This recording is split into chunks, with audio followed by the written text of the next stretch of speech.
salue, nous vous saluons tous, Sylvain Ferreira et moi-même. Et je suis heureux d'être ici. C'est la 3e fois, je crois. Et en guise de, comment dirais-je, de captatio bene volentiae, une petite anecdote. J'étais ici assis avec Michel Maffezoli il n'y a pas longtemps, et je lui dis, c'est curieux, Maffezoli, il y a ici des portraits de Barès, de Bainville, de Maurras, de Daudet. Et de Daudet. J'en suis étonné, mais il dit, mais enfin, Battistini, vous ne savez pas où nous sommes? Je dis, non, nous sommes dans les bureaux de l'Action française. Donc, vous imaginez ma joie d'y revenir, aux côtés de Sylvain Ferreira, qui est un maître et avec qui j'ai longtemps parlé, conversé pour faire des correspondances métaphysiques, métapolitiques, philosophiques, littéraires, et aussi au niveau des émotions entre les guerres d'aujourd'hui et les guerres d'antan, qui sont les mêmes. Puisque Thucydide, un jour, si je me souviens bien, au début de son livre, dit ceci, si vous le permettez, je le dirai en grec, c'est la langue la plus belle qui ait jamais été prononcée par les lèvres humaines, disait Chénier, avant d'être guillotiné par la gueuse. Thucydides Athénaïos, Thucydide, l'Athénien, Xunigrapsé ton Polémon a conçu et écrit la guerre ton Peloponnesion kai Athénaïon entre les Péloponnésiens et les Athéniens, os et Polémessan pros Allelus, et a raconté comment cette guerre s'est déroulée. Et je vous en parlerai ensuite pour vous dire que Thucydide, qui écrit avec une densité extrême, ne fait jamais de redondance.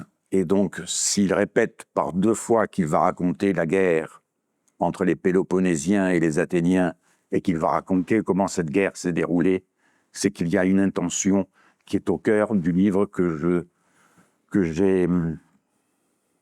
j'ai écrit. Et encore une autre petite anecdote. Ce matin, avec mon fils, on a parlé du Zugzwang que j'avais évoqué déjà avec Sylvain Ferreira, et que un ministre russe vient d'évoquer il y a quelques jours. Je suppose donc que les Russes nous écoutent, Sylvain et moi, lorsque nous parlons de guerre. Le Zugzwang, mon fils me l'a traduit, c'est un coup forcé aux échecs. C'est Nimzowitsch, un grand maître, et j'en avais d'ailleurs parlé quand j'avais rencontré Emir Kusturica avec le champion du monde du chess boxing, qui était le compagnon de la fille d'Emir Kusturica quand j'étais à Mokragora, et bientôt sur les bords de la Drina, dont le vers est métaphysique. Le Zugzwang, c'est un coup qui est invisible. C'est un peu comme au jeu de Go, où personne ne sait qui a gagné, et les deux complices du jeu décident qui est le vainqueur. Ce qui montre bien que les jeux d'échecs et les jeux de Go permettent, par des métaphores, d'aller vers la guerre dont nous parlerons, Sylvain et moi. Le Zugzwang, c'est ce qui fait que l'adversaire, parce que c'est son tour de jouer, et uniquement parce que c'est son tour de jouer, ne peut que perdre. Voilà qui est intéressant. C'est tout l'art de la guerre. Et si on observe la guerre civile qui a lieu au cœur de l'Europe, provoquée par des gens que je n'aime pas, eh bien, vous comprenez pourquoi jouer aux échecs permet de mieux comprendre les événements en prenant de la distance, et surtout si on n'écoute pas les stratèges de LCI, comme il en était question avec Pierre-Yves il y a quelques instants. Et ce dont je vous parlais, c'est ceci. Et je l'ai montré tout à l'heure à Sylvain, quand nous étions de l'autre côté de la rue, un moment d'agonie. Et vous allez comprendre pourquoi j'insiste sur le mot Agonie. C'est une partie d'échecs entre Daniel Naroditsky et Ivantchouk. Un blitz. Et vous voyez que nous ne sommes pas éloignés des guerres du milieu du XXe siècle. Un blitz. Dania, c'est son nom pour les connaisseurs aux échecs, l'emporte. Et Ivantchouk s'écroule en larmes, terrassé par la douleur de la défaite. Mais ce qui est le plus intéressant, c'est la réaction de cet aristocrate des échecs qui a choisi la mort parce qu'on l'avait accusé de tricherie, ce qui n'était pas le cas. Daniel Naroditsky accompagne dans la douleur celui qu'il vient de terrasser. C'est un moment qui donne ce que j'appelle un sentiment de tambos, le mot grec qui, comme tout mot grec, excusez-moi, comme tout mot grec, signifie une constellation de significations et propose des harmonies de contraires. Le mot stasis, par exemple, qui signifie la guerre civile et le bouleversement absolu, signifie aussi la station debout, ce qui indique que l'univers de la cité est lié à la fois à un achèvement qui est le bouleversement de la guerre et à un principe. La cité grecque est à la fois principe et fin, bouleversement et immobilité. Pourquoi donc est-ce que je vous parle de cet instant étrange qui me donne ce que j'appelle, j'étais en train de parler du tambos, j'avais perdu le fil, tambos signifie à la fois l'émerveillement et la peur absolue. Ce qui est beau fait peur. Tout ange est effrayant, disait Rainer Maria Rilke. N'est-ce pas? Et c'est là que l'on comprend pourquoi il y a les Grecs et les autres. Pourquoi il y a Thucydide et d'autres qui suivent. Pourquoi il y a Héraclite, Platon, Aristote, Échille, Sophocle, Euripide. Voilà pourquoi je suis amoureux de ce qu'on appelait jadis l'Occident et de ce que j'appelle aujourd'hui l'Europe aux anciens parapets. Et voilà pourquoi Sylvain et moi, nous avons essayé de parler de la guerre. Je vous ai parlé du moment d'agonie. C'est exactement cela. L'agonie est la lutte pour la vie ou la lutte contre la mort. Parce que, et je me réfère, je suis en train de lire, il n'y a hélas que pour l'instant que les 4 premiers volumes qui sont sortis, les écrits philologiques de Nietzsche. Et il y a certes son Platon, que j'ai dévoré il y a quelques mois, mais vient de sortir la joute d'Homère contre Hésiode, et où il dit ce qui est l'essentiel des propos qui sont les nôtres, que pour les Grecs, la tension, l'harmonie des contraires, l'agone, est ce qui caractérise le monde grec. Voyez-vous? Et voici le moment d'agonie dont je vous ai parlé à propos de cette partie d'échecs. L'agone des Grecs, c'est exactement cela. La lutte, la guerre pilote le monde qui se révèle en se dérobant comme la foudre. C'est Héraclite, bien sûr. Et en arrière-plan, vous imaginez Hölderlin, Nietzsche, Heidegger. Alors, comme j'aime l'étymologie, l'agone, c'est tout simplement, et encore une fois, je parlais de la constellation des significations chez les Grecs, et surtout de l'opposition des contraires. Stasis signifie à la fois le bouleversement et la station immobile, c'est extraordinaire. Et vous voyez là très bien ce que c'est que l'univers de la cité. Agone, c'est la lutte, le conflit, mais c'est aussi le conseil des Mycéniens, Mais c'est également, évidemment, vous le sentez venir, l'agora des Athéniens.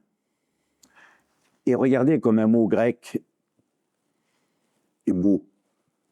C'est que dans le mot agone, dans le mot agora, il y a le résultat d'un agein, le verbe qui signifie se déplacer, d'aller quelque part. Et aujourd'hui encore, c'est comme curieux que les phrases toutes faites conservent des trésors et des paysages en arrière-plan des mots. On dit encore aujourd'hui, même chez LCI, on dit « on va mettre cela sur la place publique ». Vous le connaissez, cette phrase. Vous savez, les phrases répétitives conservent des trésors sans qu'on s'en rende compte. Pourtant, cette phrase n'est pas extraordinaire.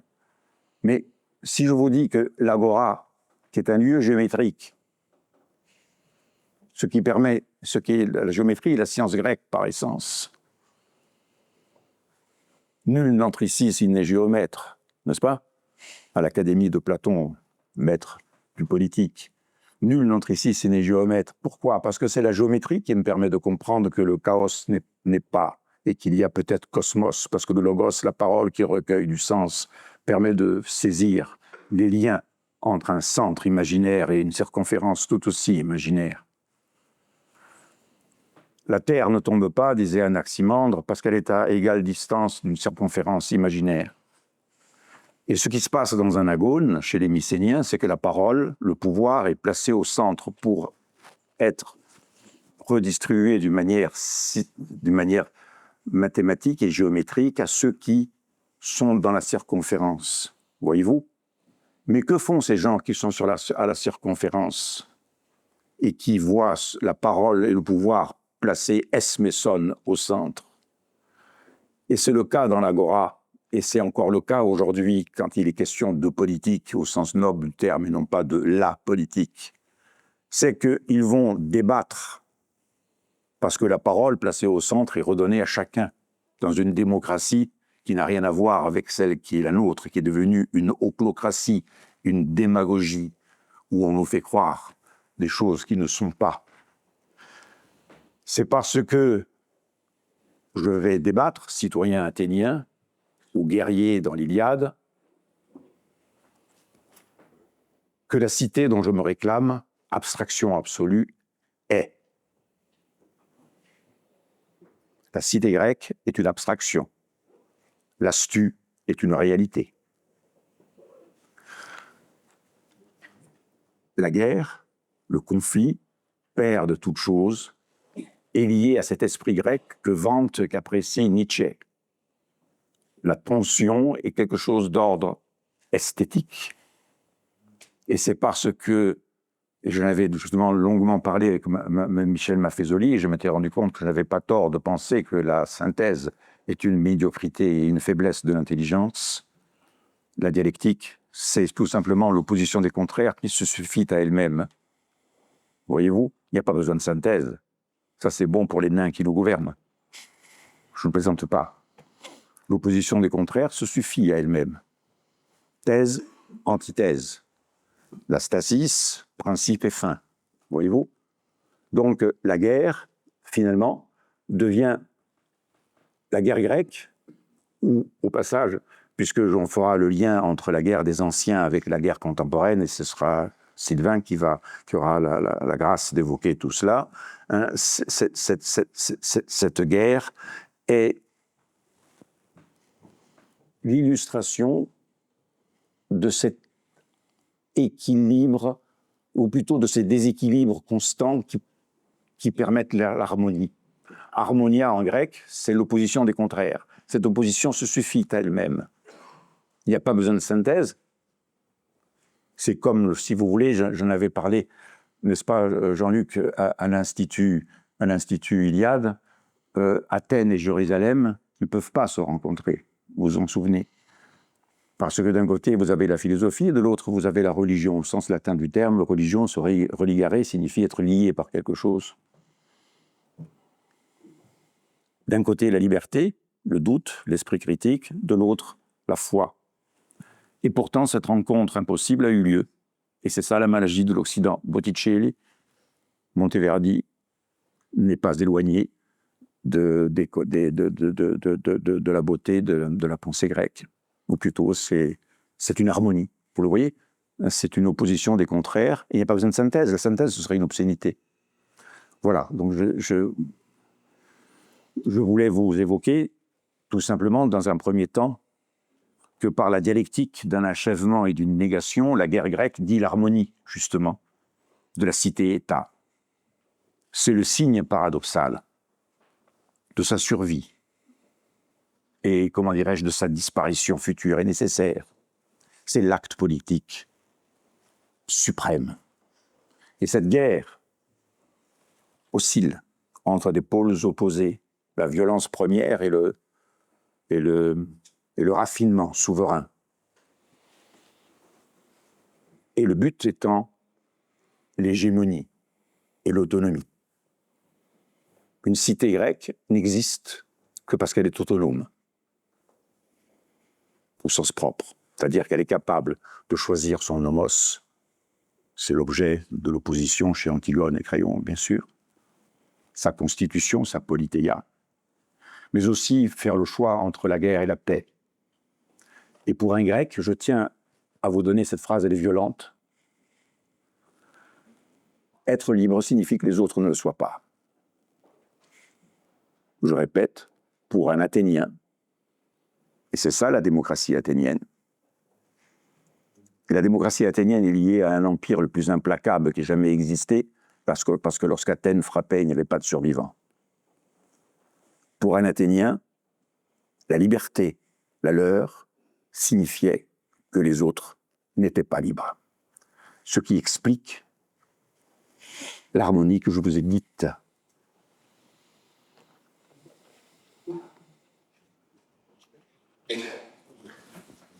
Dans mon livre, donc, préfacé par Sylvain et postfacé par Nicolas Mirković, qui est un complice aussi, puisque nous avons des projets pour parler tous ensemble de la Serbie au cœur d'une Europe.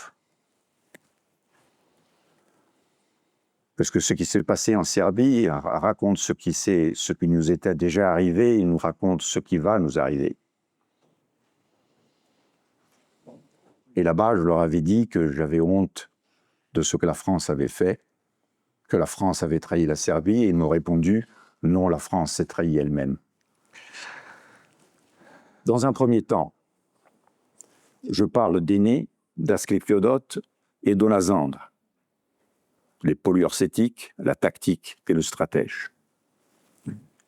Et il est question de la tactique et de la grande tactique. Je fais exprès d'employer le mot grande tactique, n'est-ce pas, Sylvain, parce que Napoléon, c'est un mot de Napoléon. Napoléon ne parlait pas de stratégie, il parlait de tactique et de grande tactique.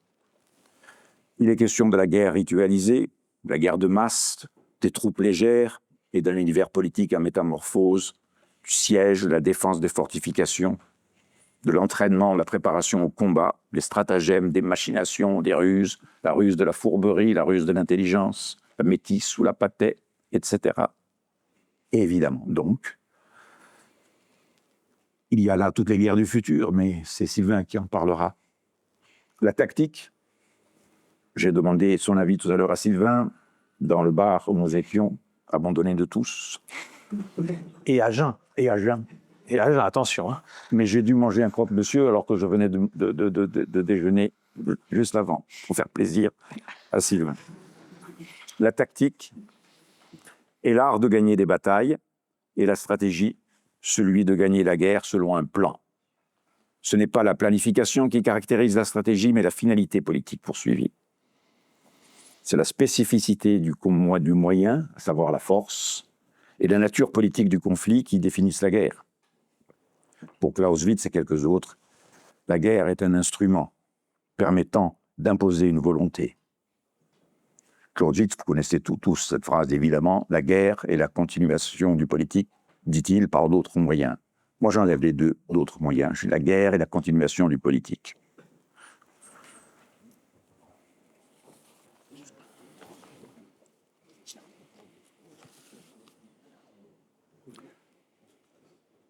Et d'ailleurs, j'ai trouvé une phrase de Gaston Boutoul. Selon Gaston Boutoul, c'est là l'aspect extérieur et historique et épisodique des guerres, mais elle apparaît en définitive comme une fin qui se déguise en moyen. Les prétextes et les épisodes varient, mais la fonction destructive, elle, ne change pas. Lire les Grecs, selon mon idée, je sais que je radote, mais vous ne savez pas, lire les Grecs pour comprendre l'extrême contemporain. J'en avais parlé hier ou avant-hier à Polémia. Je ne déteste pas Nietzsche, qui condamnait les gens qui s'intéressaient à l'actuel, à l'actualité, c'est-à-dire, bien sûr, les fameux stratèges dont parlait Pierre-Yves tout à l'heure, de LCI, qui seront incapables de savoir qu'il faut être inactuel, c'est-à-dire dans l'extrême contemporain. Et puis, il n'y a pas de politique sans ennemis. Pour Julien Freund, lecteur subtil de Carl Schmitt, la politique qui fonde et domine le droit et l'art de le désigner. Premier point, terminé.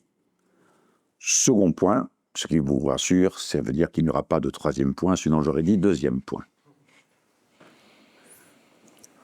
Thucydide. Je vous évoquais tout à l'heure cette phrase incroyable. Thucydides Athénaïos. Vous imaginez? Thucydide l'Athénien. Il ne dit pas Thucydide du dème d'Alimonte. Ou il ne dit pas Thucydides Olorou, Thucydide fils d'Oloros. Non. Il parle du centre de l'Empire, d'une cité maîtresse de peuple. Et il s'adresse aux étranges habitants de la rive du futur, c'est-à-dire à nous. Et il va raconter l'ascension, l'apogée et la chute de cette cité. Il est disciple d'Antiphon, un sophiste.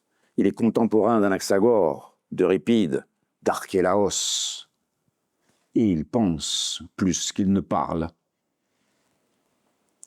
Il met dans chaque mot tout ce qu'il peut contenir. Et il sert l'expression comme la pensée. Dès lors, rien d'inutile. Alors pourquoi cette redondance?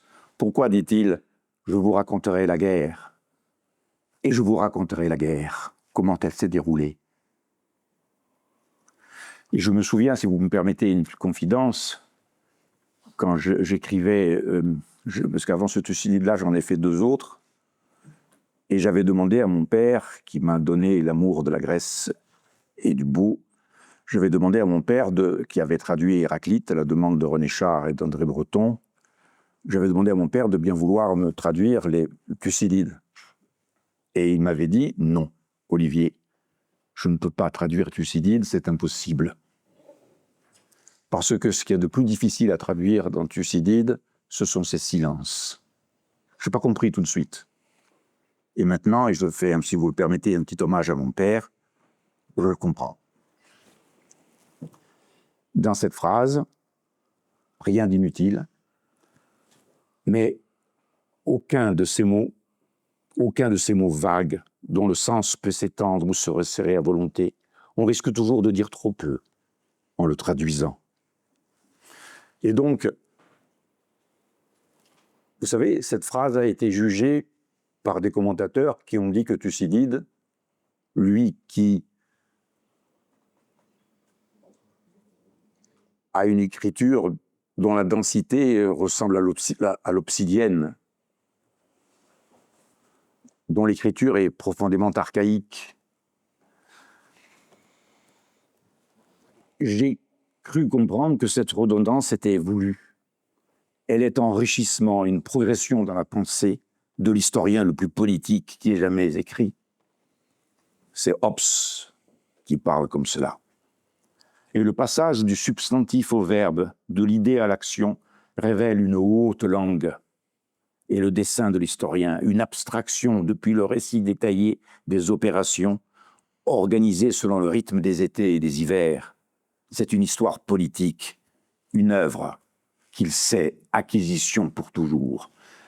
Et il le dit, théma es aei. Mon œuvre est une acquisition pour toujours. Quel orgueil! C'est fantastique. Et surtout, il dit ceci, qu'en vertu de la nature des choses humaines, de tels événements nécessairement se reproduiront un jour, identiques. Et donc, nous assistons à une métapolitique. Et sa guerre, c'est un récit pensé, composé. Et il faut la traduire en laissant dire aux mots grecs ce qu'ils veulent dire. Je fais un clin d'œil, bien sûr, à Martin Heidegger, lorsqu'il s'agissait de traduire le fragment 6 de Parménide, où il a claqué la porte devant Jean Beaufray, étonné, disant qu'il était impossible de traduire du grec. D'ailleurs, Hannah Arendt s'énervait contre son éditeur, et moi, je n'ai pas eu l'occasion de faire cela, parce que mon éditeur a accepté les mots grecs.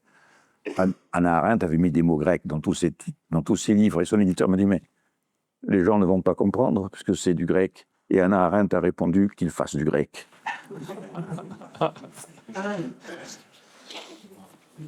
Alors,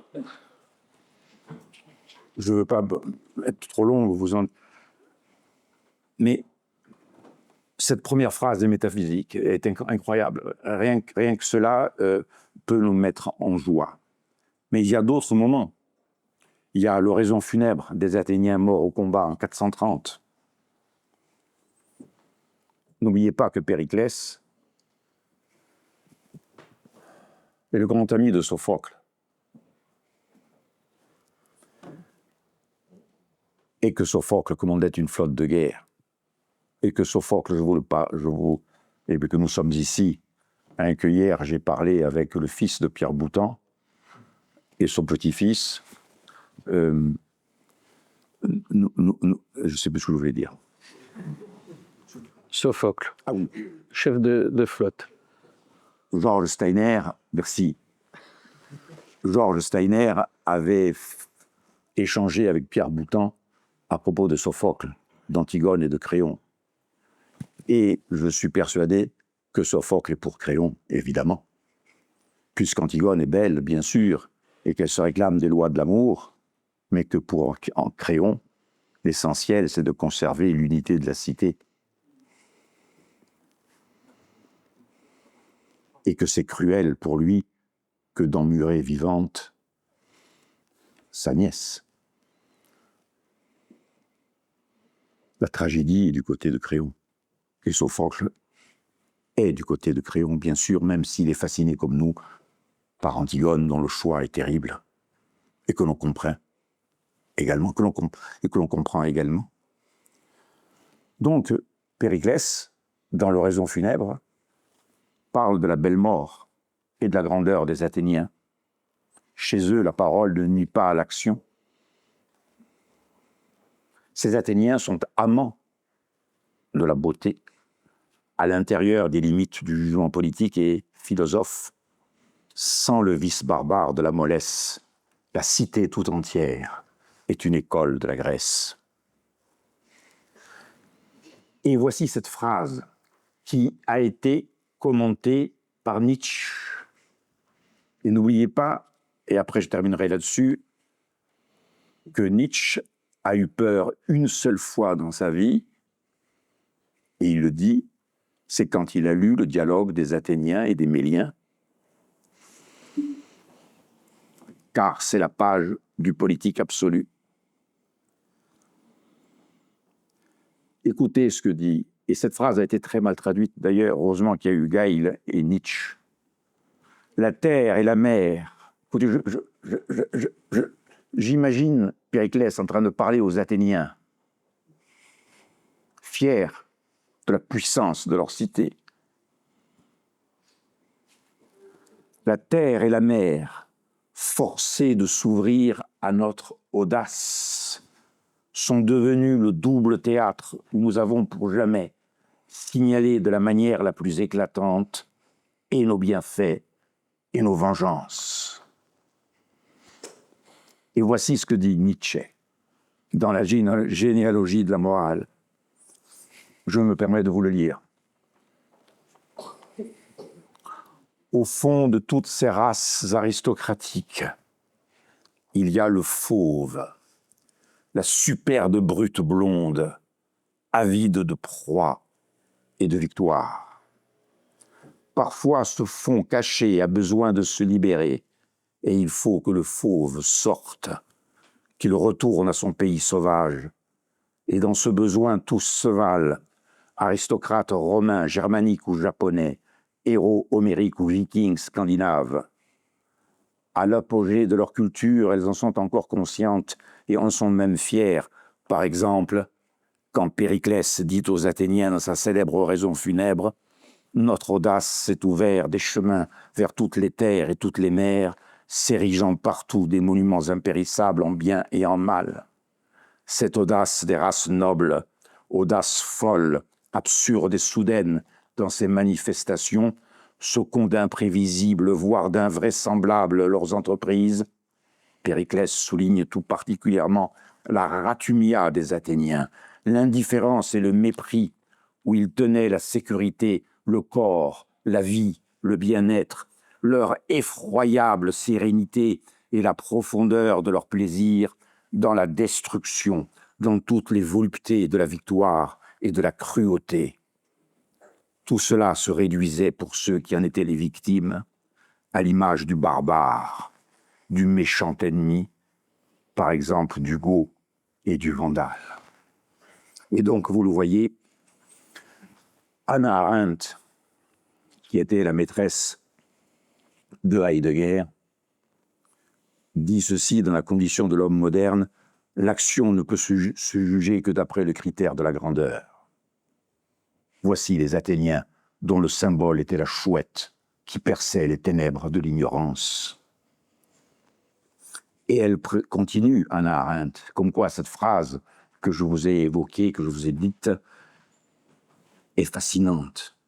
Thucydide ou Périclès savait parfaitement qu'il avait rompu avec les normes de la conduite quotidienne en déclarant que la gloire d'Athènes était d'avoir laissé partout un immortel souvenir de ses actes beaux et de ses actes mauvais.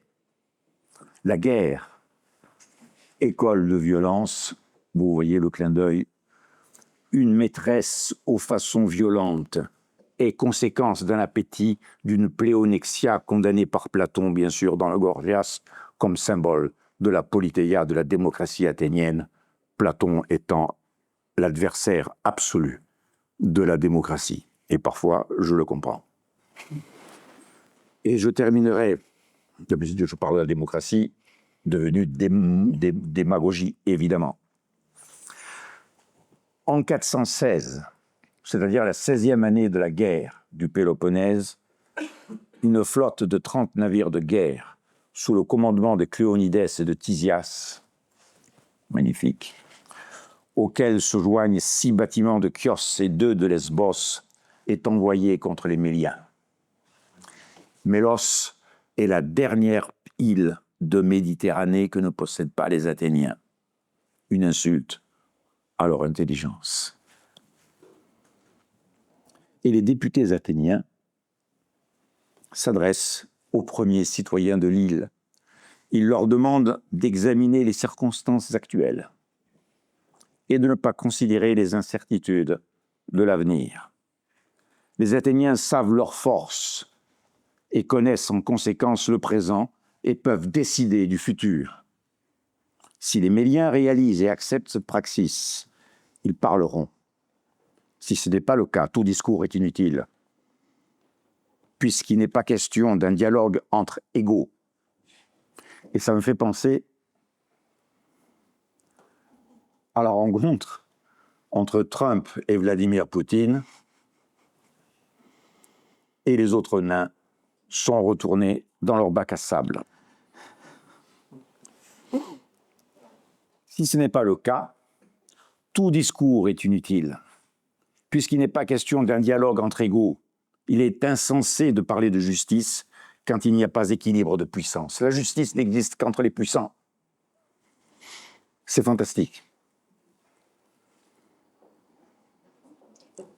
Ils ont donc le choix entre entrer dans l'empire des Athéniens ou de disparaître.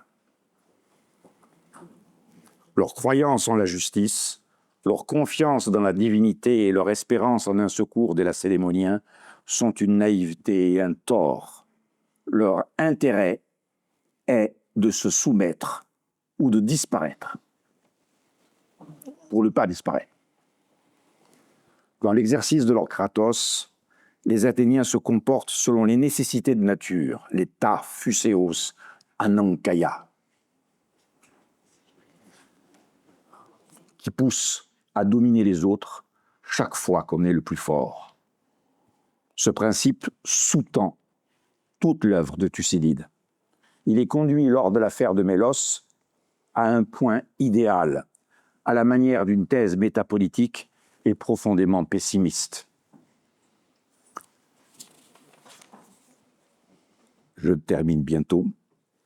Selon les Athéniens, il faut négocier le possible avec réalisme de part et d'autre, sans perdre de vue que dans la logique humaine, le droit tranche si les forces s'équilibrent, sinon le fort décide du possible et le faible s'en accommode.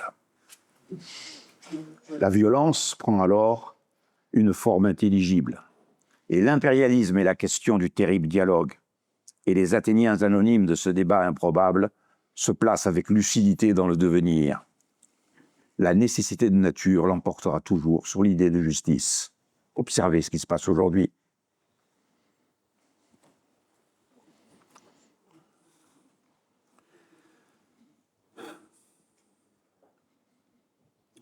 Les Athéniens sont à Mélos pour le bien de leur empire, de leur survie. Mais il n'y a aucune vulgarité dans ces propos. Je vais vous dire pourquoi.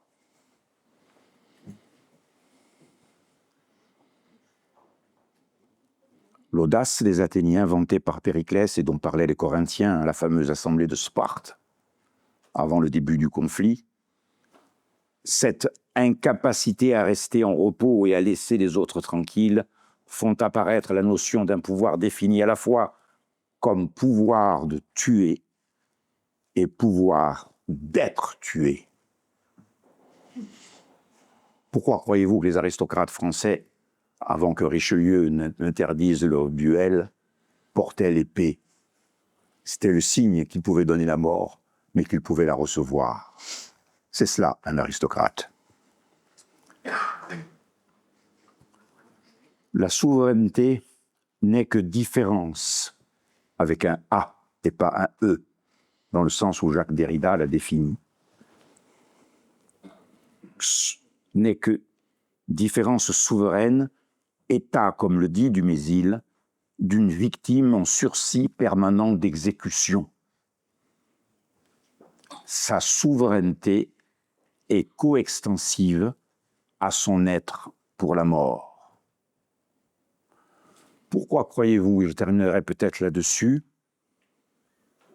parce que le pouvoir est chose redoutable pour son détenteur comme pour celui qui le subit. Vous me suivez? Pourquoi croyez-vous qu'Achille tue Hector? Et pourquoi croit-il, lorsque Lycaon supplie Achille de le laisser en vie? Parce que figurez-vous que pour les Grecs, il n'y a rien avant la vie et rien après la vie.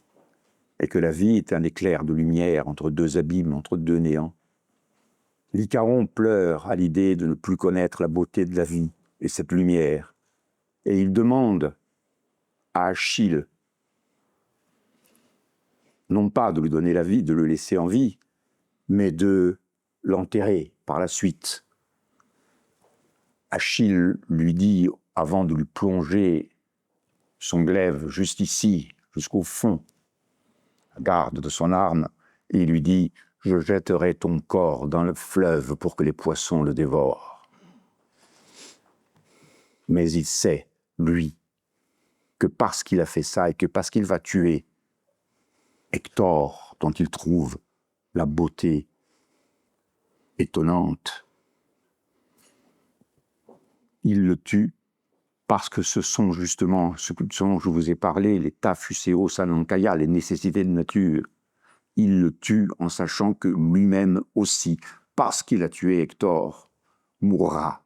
N'oubliez pas que Thétis, après je terminerai là-dessus, que Thétis, la mère d'Achille, lui dit « Si tu pars, si tu restes ici, tu vivras longtemps, ton fils, ton petit-fils, vous vous souvenez? Tout ira très vite. Mais si tu pars pour Troie, tu mourras jeune. Mais ton nom sera prononcé dans 2000 ans encore. » Donc le choix de la mort dans un monde où il n'y a rien après la vie pour devenir immortel, par le Cléos. Et Achille sait que parce qu'il venge Patrocle et qu'il tue Hector, qu'à son tour, il accepte. Et vous voyez, l'ananké chez les Grecs n'a rien à voir avec le fatum des Romains. C'est-à-dire qu'il n'y a pas de fatum dans le sens où un destin, on ne peut rien faire contre. Ce qui enlève toute beauté à toute action humaine, puisque à la limite, elle est décidée par avance. Non, la nécessité. Le cheval d'Achille lui a dit ce qui lui arrivera. Mais pour que cela arrive, il faut qu'Achille agisse. Voyez-vous, l'être humain est dans une dialectique étonnante entre une nécessité et la liberté totale de l'action. Je termine là-dessus. Celui qui provisoirement dispose du Kratos est dans l'univers de la praxis et de l'action soumis à la même nécessité que le faible. Ils sont victimes tous deux de cette force de nature dont il est question. Ce ne sont pas les Athéniens qui ont posé ce principe ou qui ont été les premiers à appliquer ce qui signifie « il existait avant eux et existera toujours après eux ». Et ils savent que les empires sont mortels. Je vous remercie. Voilà, déjà la tavour, voilà.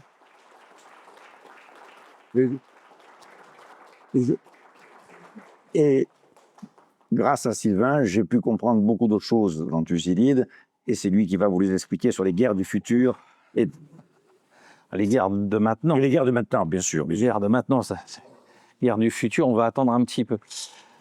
Moi, ce qui m'a intéressé dans ce travail d'échange qu'on a eu avec Olivier, dont c'est d'abord l'ouvrage et dont je ne suis qu'un très modeste contributeur, c'est effectivement de faire ce pont entre notre socle civilisationnel qui est Thucydide par rapport à l'art de la guerre. Hein, c'est entre guillemets une tarte à la crème pour tous les historiens et tous ceux qui s'intéressent comme moi à l'art de la guerre. Pour essayer de comprendre tout ce qui est intangible depuis plus de 2500 ans jusqu'à nos jours.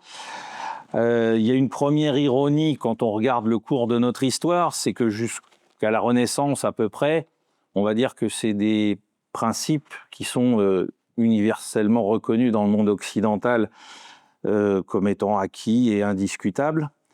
Et c'est ironique qu'à la Renaissance, où on redécouvre la Grèce, où on s'intéresse énormément à l'Antiquité, eh bien, va apparaître quelque part le poison dans la guerre, qui est l'idéologie. Ouais. C'est-à-dire qu'au moment, alors c'est pour ça que quand Pierre-Yves dit c'est bien qu'on y retourne, il faut faire attention, parce que quand on retourne au socle grec, donc comme il y a 500 ans on l'a fait, il nous est tombé dessus quelque chose qui n'était pas prévu, c'est l'idéologie, puisque avec l'apparition de la réforme protestante, on a commencé, il y a eu un grand cataclysme en Europe au niveau de la guerre, dont on parle très peu, dont il faudrait parler énormément parce que c'est pour moi l'acte de naissance de l'Allemagne moderne, qui est la guerre de 30 ans. Et qui est le symbole de cette apparition de l'idéologie dans la guerre et de cette nécessité. Là, tous les discours que rappelait Olivier, si on fermait profondément les yeux, on pourrait entendre parler n'importe quel dirigeant américain. Sauf qu'un dirigeant américain, à la fin de chacun de ses grands discours, rajouterait quelque chose « And God bless America ». Voilà. Ce que ne faisaient absolument pas les Grecs, c'est-à-dire qu'ils ne mêlaient pas les dieux à la guerre. Ça rentrait pas dans leur point de vue. Hein, il n'y avait pas de nécessité de justifier par le divin quelque action que ce soit, alors qu'à partir de la guerre de 30 ans, alors c'est quelque chose qui est diffus, mais quand on regarde ce que ça a laissé comme trace dans l'espace germanique, c'est quand même assez impressionnant. C'est-à-dire qu'on va commencer cette poursuite d'anéantissement, de destruction, d'impérium, etc. Mais on va y ajouter cette justification morale avec la religion notamment et avec un référent très simple, hein, qui est un référent vétérotestamentaire, c'est-à-dire de revenir à l'Ancien Testament et à ce qu'on a malheureusement revu il y a très peu de temps encore en Terre Sainte, c'est-à-dire la destruction des Amalécites, hein, c'est-à-dire vous pouvez tuer tout le monde, vous avez le bon Dieu qui vous justifie tout ce que vous faites, et donc il n'y a aucun problème. Alors que les Grecs, eux, disent il n'y a aucun problème pour le faire, mais ce n'est pas au nom de l'idéologie divine, au nom d'une justification qui est extérieure à la nature même de la guerre. Et donc à partir de là, on va avoir un mouvement donc, qui commence au début du XVIIe siècle, et qui va prendre de plus en plus d'ampleur, notamment dans l'espace nord-américain, puisque, vous le savez, les Nord-Américains sont fondés dans l'idée qu'ils ont créé la nouvelle Jérusalem. Hein. C'est ce qu'a répété d'ailleurs encore Donald Trump et Netanyahou à la Knesset il y a moins d'un mois. Hein. C'est-à-dire, c'est Netanyahou même qui l'a dit, hein, nous sommes, vous et moi, les tenants des deux Jérusalem sur terre. Hein. C'est très important. Et c'est Netanyahou qui le rappelait. Donc chez les Nord-Américains, il va y avoir ça qui va prendre un rôle majeur dans leur vision de faire la guerre. Il va toujours falloir trouver un moyen de justifier ça par l'idéologie, par le soutien divin. Et donc pour eux, c'est complètement imbriqué. Hein. J'évoquais tout à l'heure les témoignages que j'ai pu recueillir dans mes travaux auprès de soldats américains de la Seconde Guerre mondiale. Le soldat grec se bat pour la terre des ancêtres. Le soldat américain, il a toujours conscience qu'il se bat pour sa patrie, mais il se bat toujours pour la démocratie. Il y a toujours l'idéologie derrière. Hein. C'est pas, et d'ailleurs, comme on le rappelait, sur les trajets. Le soldat américain, il s'est battu, on va dire, maximum 2 fois pour sa terre, une fois pendant la guerre d'indépendance, une fois pendant la guerre de 1812, et puis c'est tout. Et l'autre fois où il a commencé vraiment à rentrer dans ce discours idéologique, et nous, on n'en a pas vraiment conscience, et pourtant, Dieu sait que les Français, et notamment les princes de la famille d'Orléans, ont écrit énormément là-dessus, c'est pendant la guerre de Sécession. C'est-à-dire que pendant la guerre de Sécession, on va voir apparaître, alors pas au début, hein, au début, la guerre de Sécession, c'est une guerre pour rétablir l'union entre les États, et puis on va la transformer en guerre idéologique, soi-disant pour libérer les esclaves. On sait très bien que ça est quelque chose, encore une fois, c'est un prétexte moral qu'il faut ajouter pour justifier. Et moi, j'ai eu l'occasion d'aller aux États-Unis pour le 150e anniversaire de ce que eux considèrent de manière populaire comme étant la plus grande bataille qu'est Gettysburg. J'ai discuté avec des reconstituteurs sudistes notamment, et ils m'expliquaient que pour eux, la façon d'anéantir qu'ont utilisé les nordistes contre la Confédération sudiste, c'est une préfiguration en termes de moyens, donc la fameuse marche de Sherman à la mer où il avait promis de faire hurler la Géorgie, hein, je vous renvoie au film Autant n'emporte le vent, l'idée donc d'être une espèce d'armée descendue du ciel qui, avec l'épée flamboyante de la liberté, hein, je vous rappelle, le principal chant de l'armée nordiste, c'est The Battle Hymn of the Republic, qui reprend des hymnes de l'Ancien Testament pour dire, voilà, on est les porteurs de la lumière divine pour apporter déjà la démocratie à nos propres concitoyens. Et ces reconstituteurs me disaient cette façon d'avoir traité le Sud à la fin, en 1864 et 1865, écoutez bien, ce sont des Nord-Américains qui parlent, à leurs yeux préfigurait déjà Hiroshima et Nagasaki. Ouais. Voilà, c'est-à-dire qu'ils ont compris que dans cette façon d'aborder la guerre par l'idéologie, par la justification morale en permanence, on peut finir par cet emploi fou, très surprenant, même s'il y a des justifications militaires, pour le coup, qui peuvent être avancées et qui peuvent être tout à fait compréhensibles, mais il a quand même fallu y ajouter cette notion de bon droit, de justice, etc., qui vient au secours d'un peuple qui ne serait pas suffisamment éclairé ou ce genre de choses. Et donc, on a abouti à la fin à un problème qui est extrêmement grave en termes d'art de la guerre. C'est-à-dire qu'à force de nier à l'autre son existence en tant qu'être humain, on va pouvoir faire, bien évidemment, tout et n'importe quoi de lui, mais non pas parce que la nécessité de la guerre nous y oblige, mais parce qu'il y aurait une espèce de morale supérieure dans notre camp qui nous obligerait à le faire. Ça va même avoir, dans certains cas, on pourrait dire, des prolongements quasiment biologiques, hein, c'est tout ce que porte le national-socialisme, hein, c'est-à-dire qu'à la fin, non seulement on est dans notre bon droit, mais en plus il y a un côté hygiénique, c'est-à-dire qu'on va débarrasser l'humanité, alors là c'est même plus de l'autre, c'est de ce qui n'est déjà plus l'autre, à savoir le juif, le tzigane, etc. Et comme on a pu le voir avec l'Allemagne nazie, à partir du moment où vous agissez de la sorte, sur le plan purement militaire, vous allez vous retrouver dans la problématique qu'on voit aujourd'hui de manière, entre guillemets, sympathique sur les plateaux télé, comme l'évoquait Pierre-Yves. C'est-à-dire que vous allez nier à l'autre, non pas simplement son humanité, non pas simplement son altérité, vous allez lui nier sa capacité à lui aussi mener la guerre. Et la mener correctement. Hein, pas simplement à la mener au sens ils peuvent s'armer, etc., mais à la penser et à la réfléchir. C'est-à-dire que chez les Grecs, comme chez tous les stratèges, y compris pour le plus récent, enfin les deux plus récents de notre sphère, que sont Clausewitz et Zvietchine, l'idée qu'il faut que chacun puisse développer des stratégies, des approches, etc., est entendue. On ne va pas dire l'autre ne peut pas penser la guerre, parce qu'il serait exclu pour les motifs idéologiques tels ou tels. Il peut penser et il va penser la guerre. Mais aujourd'hui, avec l'exemple que nous a montré l'Allemagne nazie, on a déjà vu ce que nous sommes encore en train de voir, c'est-à-dire des gens qui nient à l'adversaire son altérité, son humanité, mais qui lui nient aussi sa capacité à penser et à faire correctement la guerre. Et donc en 1941, alors pas dans toute la Wehrmacht, mais dans une grande partie de la Wehrmacht, il y avait cette idée que les moujiks, somme toute, ils les avaient un peu croisés sur la nouvelle frontière entre l'Empire allemand, enfin le Troisième Reich et puis l'Union soviétique en Pologne en 1939. Ils les avaient vus se faire durement étriller contre la Finlande.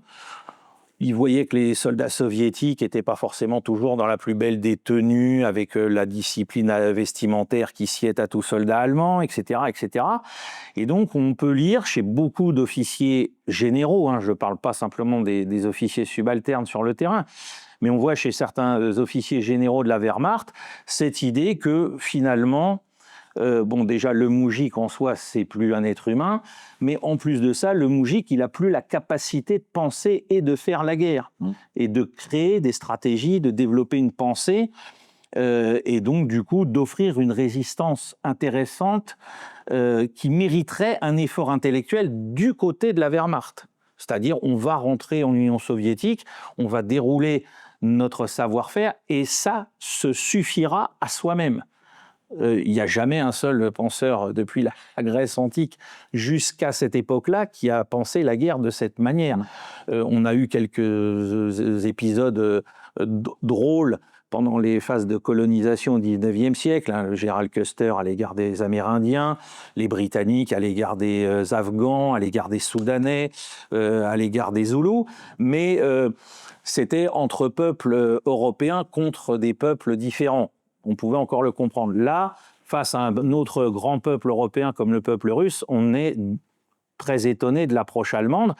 Et cette approche allemande, on sait ce qu'elle a donné, la plus grande défaite militaire possible de l'Allemagne de toute son histoire. Et ce qui est le plus surprenant aujourd'hui, c'est que nous pensions peut-être naïvement que tout ça relevait des livres d'histoire, relevait d'études du passé, etc. Et depuis 2022, soudainement, je dirais en allumant mécaniquement notre téléviseur, on s'est rendu compte qu'on était finalement non pas revenu, parce qu'il faut être bien clair là-dessus. Laurent Henninger insiste beaucoup là-dessus, on en a parlé ensemble l'année dernière dans ces lieux. On a encore franchi un cap par rapport à ce que faisaient les Allemands. Parce que les Allemands, en 1941, ils pensaient comme ça. En 1942, je peux vous dire qu'ils ont arrêté de penser les Soviétiques comme ça. Ils ont été, dans tous les sens du terme, ils ont été refroidis au bout des 6 premiers mois de guerre en Union soviétique du 22 juin 1941 jusqu'à la fin de l'année 1941.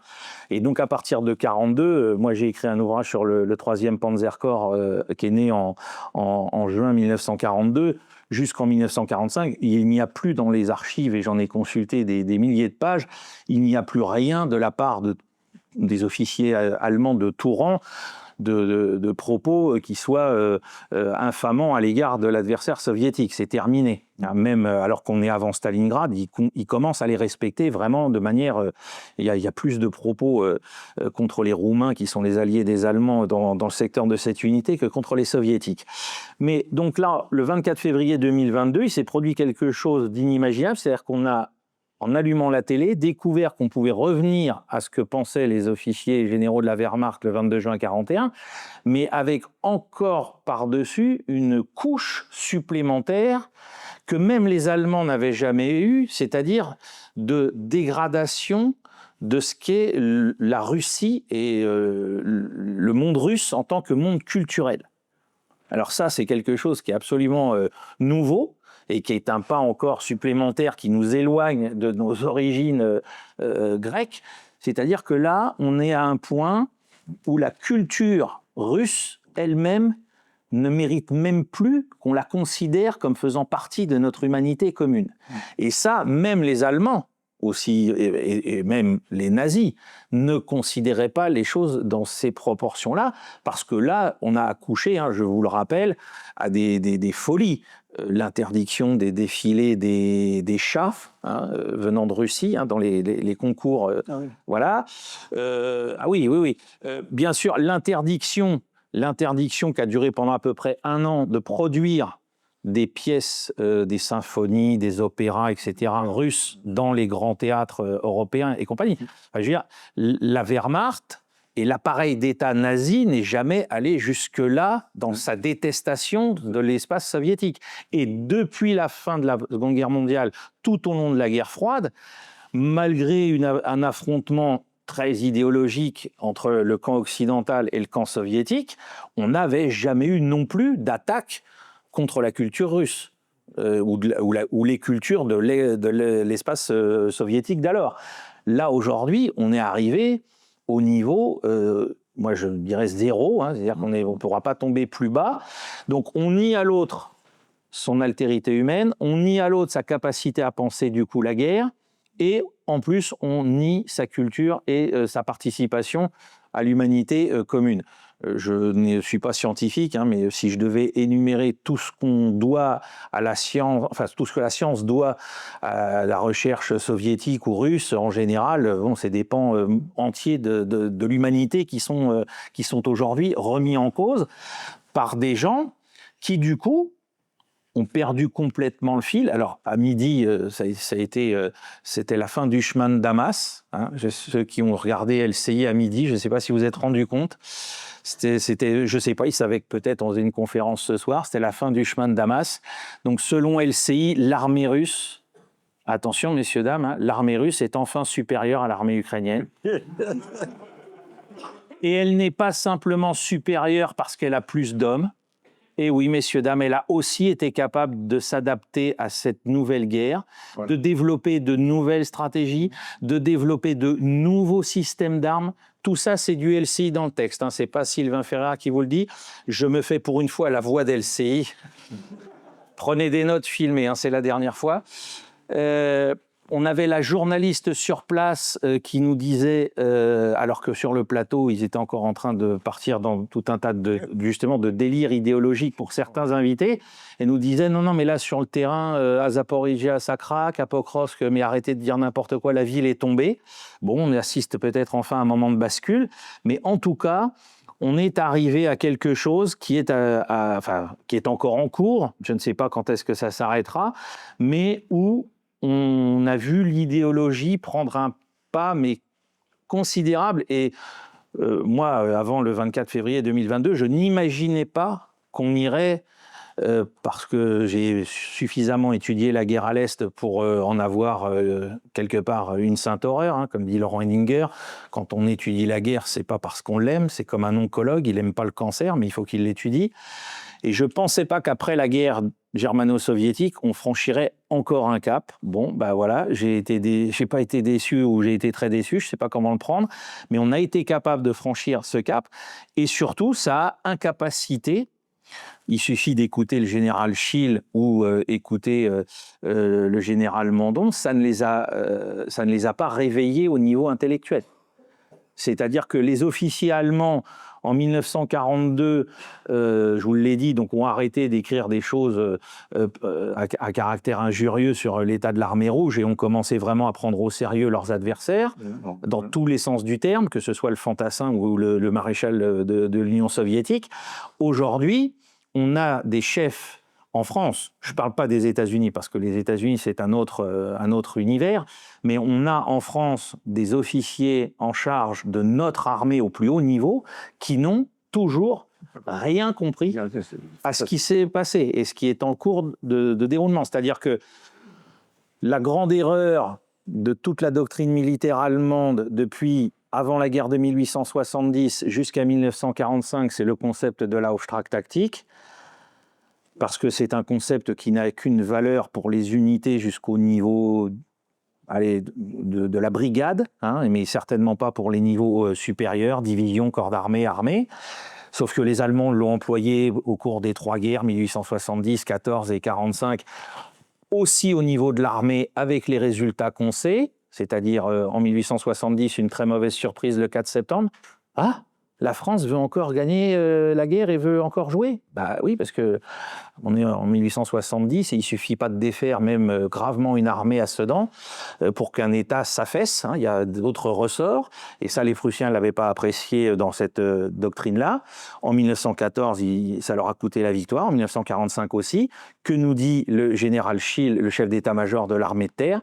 Il faut mettre à l'honneur ce que lui appelle en bon français le commandement de mission, qui n'est que la traduction du terme Auftragtaktik de l'armée allemande. Voilà.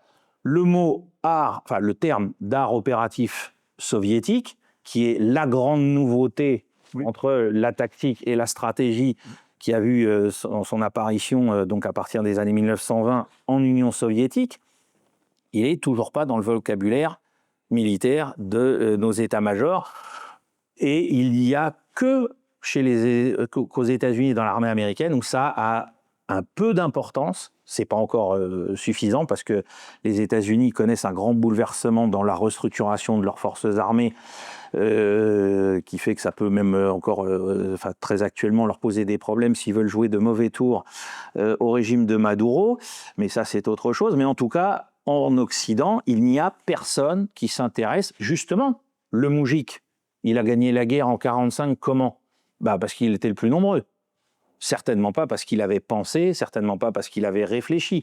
Donc cette problématique idéologique et défaut d'altérité nous amène à ce qu'aujourd'hui, on est dans un état de mort cérébrale au niveau de nos forces armées, nous en France. Et puis, comme le disait Pierre-Yves un peu en blaguant tout à l'heure, c'est la même maladie partout en Europe.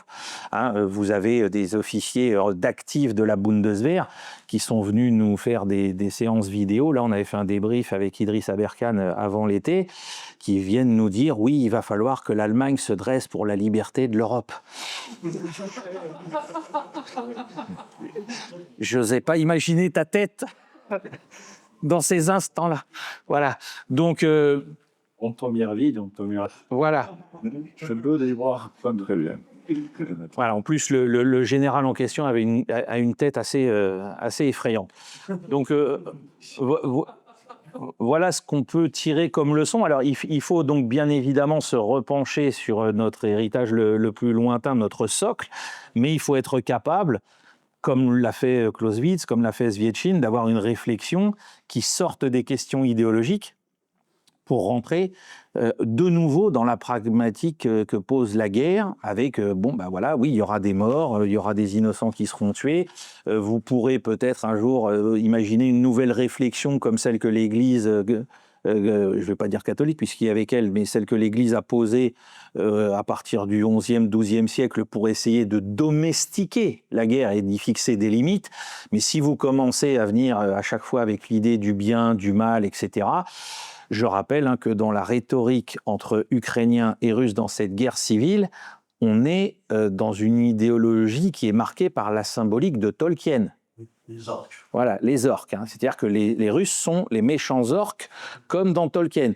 Donc j'en déduis que Vladimir Poutine, c'est Sauron. Voilà. Alors si c'est Emmanuel Macron qui joue le rôle de Frodo, enfin moi je le vois plutôt dans le rôle de Gollum, mais bon, ça c'est autre chose. Voilà. Magnifique. Et je me permets juste d'ajouter les conversations nombreuses par téléphone, parce que c'est la première fois qu'on se rencontre, Sylvain et moi, les conversations par téléphone pour faire les liens que nous avons évoqués entre le monde grec et ce qu'ils racontent déjà du futur, ces gens, ces Grecs, les conversations sur l'art opératif et la guerre d'attrition, qu'apparemment les stratèges de Helsinki dont parlait Pierre-Yves n'ont pas entendu parler. Et je parlais aussi avec Sylvain, ou avec Sylvain Goulenheim,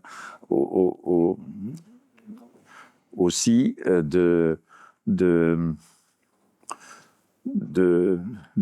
la guerre en tant que métapolitique, enfin la guerre, l'histoire plutôt comme une métaphysique de la politique. La guerre est une métaphysique de la politique. Qu'est-ce que... Disons qu'aujourd'hui, alors parler de métaphysique, ça va être... La guerre est une métaphysique de l'histoire. Ah oui, une métaphysique de l'histoire. Ah oui, oui. Disons qu'aujourd'hui, si on veut réapprendre aux gens tous ces concepts-là, il va falloir non seulement Thucydide, oui, mais voilà. Mais il va falloir Clausewitz. Oui. Parce que le grand problème aussi pour nous, Européens de l'Ouest, et les Allemands sont les premiers concernés, c'est-à-dire que l'Allemagne a produit le plus grand penseur de la guerre moderne. Qui était un rival de Napoléon. Ou enfin, un rival, il avait un rôle limité opérationnellement. L'ennemi de Napoléon. Oui, il était un ennemi de Napoléon, mais il était un observateur de ce qui s'est passé pendant les guerres napoléoniennes, depuis un poste assez simple dans l'armée prussienne. Il n'était pas avec le grand état-major, avec Gneisenau et compagnie. Jean Horst. Voilà, il les côtoyait, mais c'était pas son travail de soldat. Mais Clausewitz, c'est Jésus. C'est-à-dire que non, mais si, c'est ça. C'est-à-dire que en Allemagne, quand on étudie les travaux pendant toute la partie qui va de 1858 et la recréation du grand état-major avec von Moltke l'Ancien jusqu'à la Grande Guerre, personne, quasiment, en Allemagne, ne comprend parmi les militaires la pensée de Clausewitz.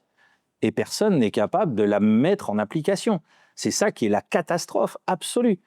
Et la seule personne qui va avoir vraiment fait la synthèse de la façon dont on peut utiliser la pensée clausewitzienne avec l'apparition de la guerre moderne en 1914, c'est un moujik. C'est Alexandre Zvietchine.